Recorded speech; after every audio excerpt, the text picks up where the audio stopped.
Conversão ecológica, né? Olha, o Canção Nova Notícias exibe agora a segunda matéria especial sobre os 11 anos do pontificado de Francisco. Nossa conexão é com Sidney Fernandes, que está em São Paulo, explica parte dessa história para a gente. Boa noite, Sidney. Boa noite a você e a todos que agora nos acompanham.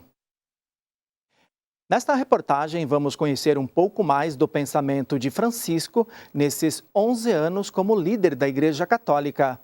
Os documentos, os gestos e as viagens apostólicas revelam o Papa reformador e atento às realidades atuais. Depois de abordar a fé, a Igreja em saída, o cuidado com a casa comum e o zelo pela família e a juventude, Francisco retoma um eixo da Laudato Si ao convocar um sínodo exclusivo sobre a Amazônia em 2019. A região de 9 países, com mais de 33 milhões de habitantes, sendo 2,5 milhões indígenas, ocupou o centro das preocupações da Igreja naquele ano. O Papa queria alertar o mundo sobre as ameaças ao bem comum e aos povos daquele imenso território.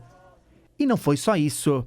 Ali, a Igreja buscou novas formas de evangelização. Ao concluir os trabalhos, o Santo Padre destacou 4 grandes sonhos: defesa dos mais pobres, preservação da riqueza cultural e da natureza e o reavivamento das comunidades cristãs locais. A questão de uma ecologia integral, onde não se cuida só das árvores, das plantas e das águas, né? Mas se cuida das pessoas também no meio ambiente. Ou seja, é a Igreja que deve preocupar-se de todas essas dimensões sociais, culturais, ecológicas, mas isso a partir do Evangelho e a partir do nosso trabalho, da nossa presença como Igreja. Um anúncio de Jesus Cristo que quer tocar todas as realidades dos povos e da região amazônica. Em 2020, no auge da maior crise sanitária dos últimos tempos, Francisco tornou público um documento robusto de sua autoria, mais uma vez inspirado em São Francisco de Assis. Ao redigir a encíclica Fratelli Tutti, o Santo Padre fez um convite para que sejamos todos irmãos, independente da origem, crença ou condição social. O documento coloca a fraternidade universal como resposta às diferentes formas de violência e exclusão, retoma a parábola do bom samaritano, expõe o diálogo como ferramenta em favor da paz e propõe o cultivo do amor e do perdão para superar o egoísmo e o individualismo tão presentes na sociedade atual. A única solução possível para a convivência pacífica, harmoniosa, é desenvolver o senso de família, desenvolver o senso de fraternidade, né? Do contrário, nós não superaremos nem as profundas injustiças sociais, nem os preconceitos, as discriminações, nem as violências, nem as guerras, né? É preciso desenvolver mais e mais a ética da percepção de que o outro, qualquer que ele seja, não importa quem seja, é meu irmão.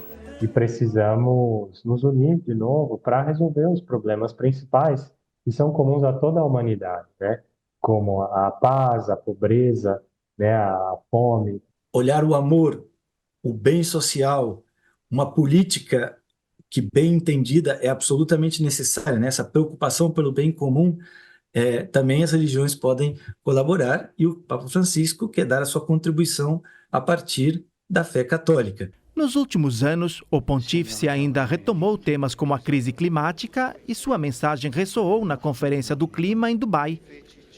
O bispo de Roma tratou com rigor as finanças e os erros cometidos pela Igreja, mas sem deixar de ser manso, humilde e dono de um humor que evangeliza. Português, brasileiro, quem é melhor, Pelé ou Maradona? Sua obra mais recente é a convocação de um sínodo focado em 3 dimensões fundamentais: comunhão, participação e missão. O Papa quer justamente uma igreja sinodal que seja a melhor expressão daquela igreja que está lá nas origens, né? Daquela igreja que Jesus desejou. Jesus quis uma igreja missionária. É essa a característica mais importante da igreja, uma igreja missionária, igreja comunhão, participação e missão. Jesus não quis uma igreja parada. Em 11 anos, o Papa ainda não pisou em sua terra natal, mas tem planos para este ano. Desde 2013, fez 44 viagens apostólicas, se apresentando como um peregrino da paz e da esperança. No tenga miedo. Tocou o coração da juventude em 3 jornadas mundiais e elevou mais de 900 santos à honra dos altares. Tem sido incansável na luta pelo fim dos conflitos e, aos 87 anos, conduz um rebanho de mais de 1 bilhão de católicos. Mas não é só por números e documentos que se entende um pontificado.